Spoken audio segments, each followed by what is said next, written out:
Bonjour et bienvenue dans cette seconde édition du podcast de l'API Management, du middleware et de l'intégration, podcast proposé par le cabinet de conseil Astrakhan, présent à Paris, Lyon et à Hong Kong, dans le cadre des séries Architecture de son programme de formation à la transformation digitale, Digital Leadership. Lors de la première session de ce podcast, nous avons abordé les enjeux qui poussent les entreprises à se concentrer toujours en 2021 sur ce domaine qui existe depuis 25 ans et qui leur permettent d'aborder la transformation des économies, l'évolution de leur stratégie avec les bons moyens technologiques que l'on parle de rendre les systèmes d'information plus communicants ou de les ouvrir vers l'extérieur grâce notamment à l'économie des API. Lors de cette session, nous allons nous concentrer sur les technologies qui forment ces plateformes d'intégration et sur la façon dont elles sont construites pour permettre aux entreprises de précisément répondre à ces enjeux. D'abord, ce qu'il faut noter, c'est que nous sommes en présence de technologies qui existent parfois depuis des dizaines d'années. L'une des briques technologiques de base de nos plateformes d'intégration repose sur le transfert de fichiers. Ce sont des technologies dites de Managed File Transfer, gestion de transfert de fichiers, et elles permettent encore aujourd'hui d'assurer bon nombre d'échanges dans les grands systèmes d'information sans que leur présence soit nécessairement remise en cause à partir du moment où on est capable de passer d'une logique de fichier à une logique d'API et vice-versa.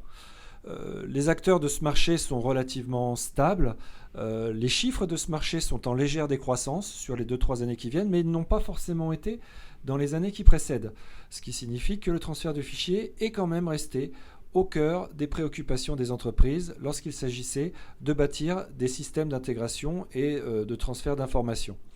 Bien entendu, l'économie digitale qui repose massivement sur le e-commerce et le transfert d'informations en temps réel n'a pas pu s'accommoder bien longtemps du transfert de fichiers. Il lui a fallu trouver d'autres technologies pour compléter celle du Managed File Transfer. Et ces technologies se sont déployées au fil des années, depuis une vingtaine d'années. Sans vouloir refaire toute l'histoire, on a commencé par parler des EAI, Enterprise Application Integration,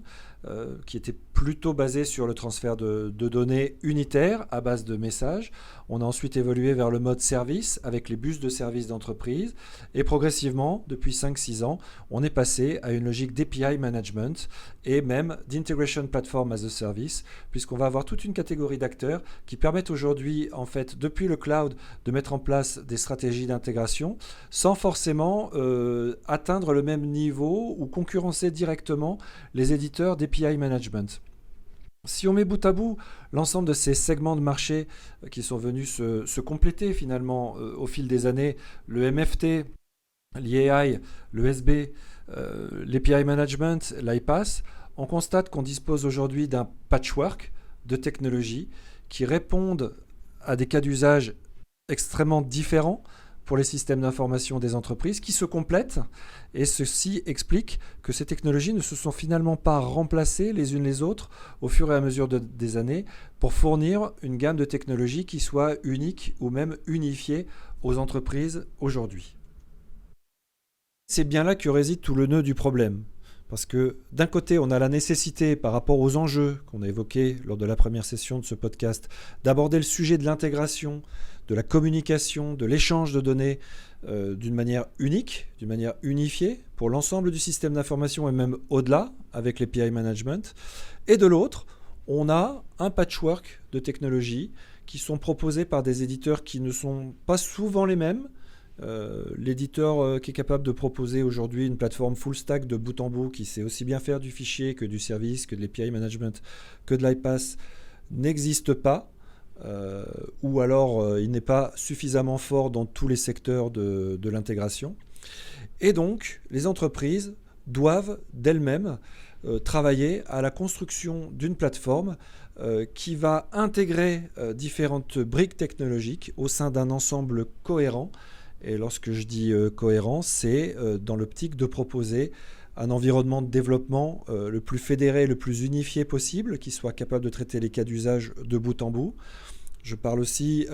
du déploiement, avec une capacité à déployer on-premise, dans le cloud, de manière très hybride, et cela sans couture, parfois sur du multi-cloud aujourd'hui, notamment si vous faites appel à de l'Integration Platform as a Service d'un côté, puis vous avez des déploiements un petit peu différents sur d'autres distributions cloud pour faire de l'API management, par exemple.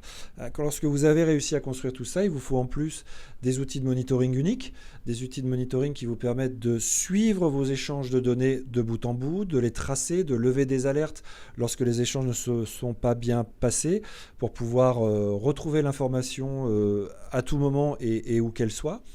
Et donc, cela signifie que les entreprises qui souhaitent s'engager dans la réalisation d'une stratégie d'intégration cohérente et globale vont devoir étudier de manière assez précise quelles sont les technologies dont elles disposent déjà, quelles sont celles qu'elles vont devoir prendre en compte pour avoir une vision complète, quelles sont celles qu'elles doivent éventuellement remplacer. Parce qu'on s'aperçoit qu'avec les années, le jeu des fusions-acquisitions, l'autonomie de certains services, il existe parfois des technologies redondantes. Et lorsqu'on est dans une optique de créer une plateforme complète de bout en bout, on va chercher nécessairement à simplifier la cartographie de ces applications d'intégration et donc à se séparer d'une partie de ces technologies potentiellement. Donc il y a aussi une logique de migration qui peut prévaloir. Et l'objectif vise à créer ce qu'on appelle une stack d'intégration qui va donner à chacune des technologies le rôle qui lui est dévolu pour qu'elle puisse répondre aux cas d'usage qui sont les siens, mais qu'elle puisse également travailler en bonne collaboration avec l'ensemble des autres briques technologiques de manière à pouvoir fournir des cas d'usage étendus, des cas d'usage de bout en bout et délivrer ainsi une stratégie d'intégration complète et cohérente pour l'ensemble de l'entreprise. Vous allez me dire que cette vision est potentiellement susceptible d'engager les sociétés dans des travaux pharaoniques. Je vous répondrai que vous avez raison. Bien entendu, il est nécessaire de pouvoir identifier les projets qui vont venir soutenir le développement d'une telle plateforme pour pouvoir en calculer le retour sur investissement, produire un business case qui soit cohérent et du coup échelonner dans la durée le portefeuille de projets qui permettra d'aboutir à la vision cible la plus logique et la plus évidente possible. Néanmoins, on se doute que ce type de chantier peut engager l'entreprise dans la durée. Donc il est nécessaire bien évidemment de se pencher sur les risques que peut constituer une telle construction et de travailler en les ayant bien en tête. Toutefois, l'intérêt et la nécessité de s'engager dans ce type de programme ne se dément pas.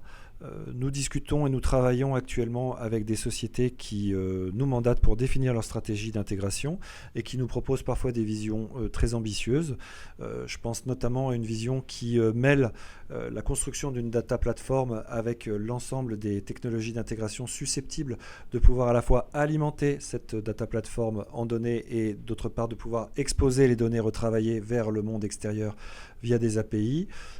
On est donc sur des sujets mixtes qui vont mélanger des réflexions et des logiques d'architecture autour de la data avec des réflexions et des logiques d'architecture autour de l'intégration, avec un vrai retour sur investissement, dans le but de pouvoir à la fois caler la logique d'échange en temps réel d'informations avec la logique de lecture de la relation client et la logique d'analytics qui l'accompagne. C'est précisément ce que nous pouvons observer dans le schéma proposé par Gartner qui s'affiche ici. C'est le positionnement de plateformes d'intégration à la convergence des forces du système d'information et de ses applications légataires, des plateformes data et de l'exploitation analytique de l'information client, et également de l'ouverture du système d'information vers des écosystèmes de partenaires, de places de marché et de clients qui nous permettent d'ouvrir toujours davantage le système d'information pour collecter de la data et s'intégrer toujours plus avec le reste de notre système d'information. Ces plateformes d'intégration que l'on va qualifier ici d'hybrides pour deux raisons. La première, c'est qu'elles se déploient on-premise et dans le cloud, mais aussi parce qu'elles sont constituées d'un ensemble hybride de technologies. Ces plateformes d'intégration sont indissociables de la transformation digitale des entreprises, des organisations, et expliquent pourquoi aujourd'hui, il est plus que jamais nécessaire d'aborder l'intégration comme un domaine sur lequel repose votre stratégie de transformation digitale et de transformation de systèmes d'information conjointement. Ce podcast est maintenant terminé. Nous vous remercions de l'avoir suivi. Nous vous donnons rendez-vous lors de la 3e session prochainement qui sera consacrée aux critères et aux facteurs à prendre en compte lors de l'établissement de la stratégie d'intégration.